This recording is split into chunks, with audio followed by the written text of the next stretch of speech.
Sanskaram University, where cutting-edge technology meets the promise of world-class education. Sanskaram University, education with values. Bangladesh और पाकिस्तान के बाद नेपाल में चीन की बढ़ती रुचि कई सवालों को जन्म देता है। आखिर आपने कभी सोचा है कि चीन की रुचि नेपाल में इतनी क्यों बढ़ रही है? और इस बढ़ती रुचि का एक पहलू है हालिया दृश्य। नेपाल की पूर्व राष्ट्रपति विद्या देवी भंडारी को चीन ने राजनीतिक जिम्मेदारियां सौंपी है। लेकिन इसी बात के साथ एक और सवाल कि आखिर ऐसा क्यों?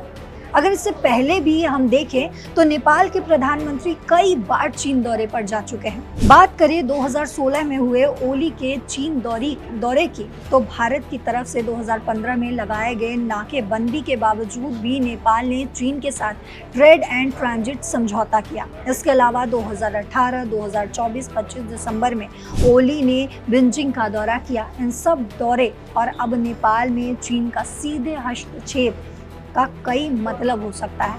और क्योंकि भारत और नेपाल के संबंध अच्छे रहे हैं, तो ऐसे में ये समझा जा सकता है कि आखिर चीन बांग्लादेश और पाकिस्तान के बाद नेपाल को भी अपने चंगुल में फंसा लेगा क्या? और अगर ऐसा होता है तो भारत का इस पर क्या असर पड़ेगा, समझते हैं इस वीडियो में। नमस्कार, आप देख रहे हैं दैनिक जागरण, मैं हूँ आपके साथ पल्लवी सिंह। चीन ने नेपाल में एक बड़ा दांव खेला है और इसके तहत ही चीन ने नेपाल की पूर्व राष्ट्रपति विद्या देवी भंडारी को नेपाल की सभी कम्युनिस्ट पार्टियों को एकजुट करने का काम सौंपा है।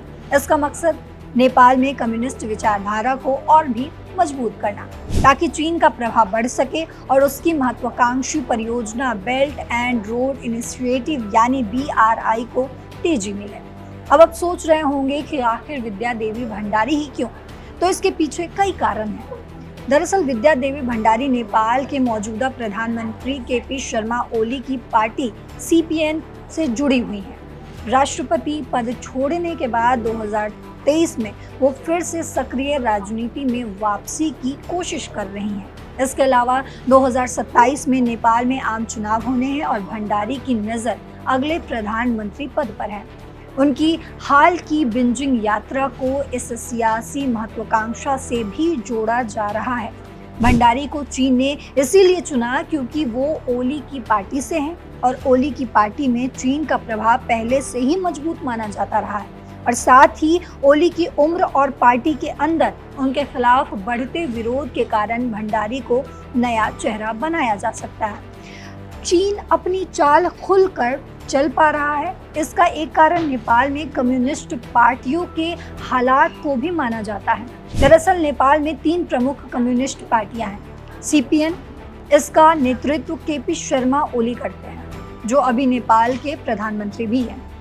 दूसरा, माओवादी केंद्र, इसके नेता पुष्प कमल दहल हैं, जो पहले प्रधानमंत्री रह चुके हैं। और तीसरा, CPN, इसके नेता माधव कुमार नेपाल हैं, जो पूर्व प्रधानमंत्री हैं। इन तीनों नेताओं का नेपाल की राजनीति में बड़ा प्रभाव है और इसके पास मजबूत जन समर्थन भी है।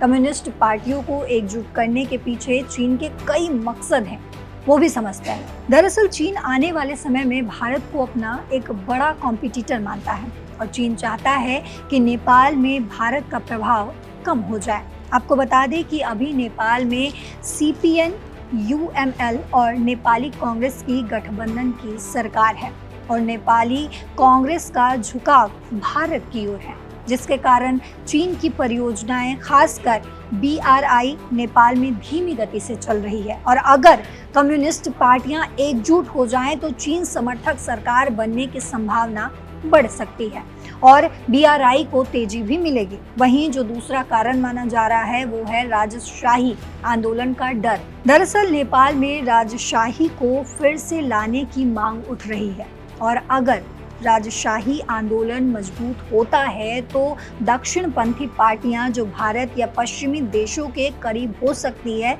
सत्ता में वो आ सकती है और इससे चीन का प्रभाव कम हो सकता है।